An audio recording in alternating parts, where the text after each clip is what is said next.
Hello viewers, today we discuss about the plasma and serum. In the previous video, we discussed about the blood components, the composition of blood. If we see the composition of blood, we can see there, we already see there, the blood is composed of 55% plasma and 45% formed element.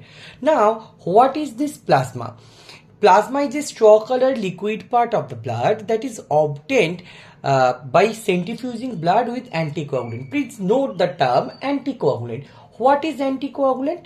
Anticoagulant are those substances which inhibit the blood to form the clot. So if we mix the anticoagulant with the blood in proper ratio, after sometimes we can see the liquid part and the cellular part of the blood getting separated. The reddish colored liquid part of the blood is known as the plasma. It contains the clotting factor including fibrinogen. It forms about the 55% of the total blood volume. Now what is the composition of plasma?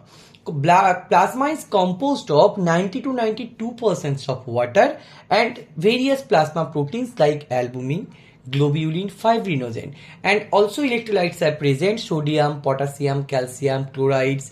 Nutrients are present: glucose, amino acid, lipids.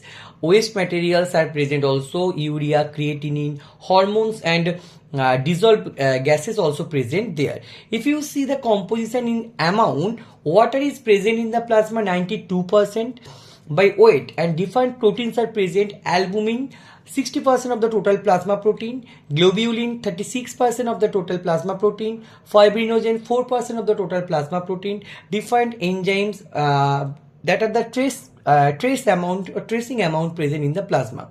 Glucose also present, amino acids, lactic acids are present. Glucose 70 to 110 mg per 100 ml of plasma, amino acid 33 to 51 mg per 100 ml of plasma, lactic acid 6 to 16 mg per 100 ml of plasma. Now, what are the functions of plasma? Plasma transport the nutrients and hormones. It also maintains the blood volume because of a huge percentile of the blood is plasma. And it helps in the blood coagulation because of it contains the coagulation proteins, fibrinogens. It maintains the acid-base balance and provide immunity to our body. Okay, now what is serum? Serum is the clear fluid after blood clotting. If any injury happens in our body, we can see there a sugar cube like structure is formed, that is the blood clot, and after forming this blood clot we can see a clear fluid is released from the injured part. The clear fluid is known as the serum.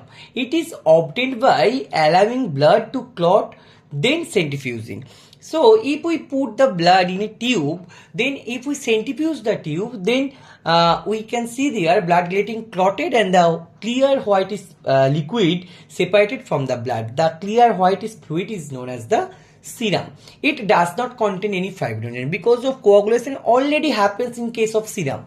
That's why no fibrinogen will be present, or no fibrinogen is present in the serum, used mainly for different diagnostic tests. Okay, what is the composition of serum? Serum is composed of water, albumin, globulin, different electrolytes, enzymes, waste product, clotting factors are absent here. It is noted. Please keep in mind no clotting factor present in the serum. Now, here we discuss about basic difference between the plasma and serum. Plasma contain the clotting factor. Serum does not contain any clotting factor. Plasma obtained with anticoagulant. Serum obtained after coagulations. Plasma used for coagulation test, serum used for different biochemical tests. They are the basic difference of plasma and serums. Anticoagulants are required for the plasma separations, no anticoagulant required for the serum separations. In case of plasma, it can be prepared as soon as it has been mixed thoroughly. A serum can be prepared after 30 minutes delay for a clot formations. In case of plasma, fibrinogen, that is the coagulation protein present in the plasma, no fibrinogen is present in the serum. Platelets and cells can contaminate the liquid fractions in case of plasma. In case of serum, it is clear as sample depleted of cells and cell remnants, but Latent clottings can lead to the fibrin formations. Because of the coagulation, serum are clear. So, in case of plasma, composition of ions is representative of the circulating blood. That is, different ions are the representative of the circulating blood. Different ions can present in the plasma. In case of serum, clot retraction elevates potassium level relative to its plasma value. After coagulations, after sometimes forming coagulations, the coagulations getting retracted and the potassium level relatively increase in the plasma. In the serum, actually, plasma considered less stable, and on the other hand, serum considered more stable. Okay, now what is the importance? Now, plasma is used for prothrombin time, APTT activated partial thrombin time test. Serum is used for liver function test, kidney function test, thyroid profile. It also used in the ELISA and antibody detections.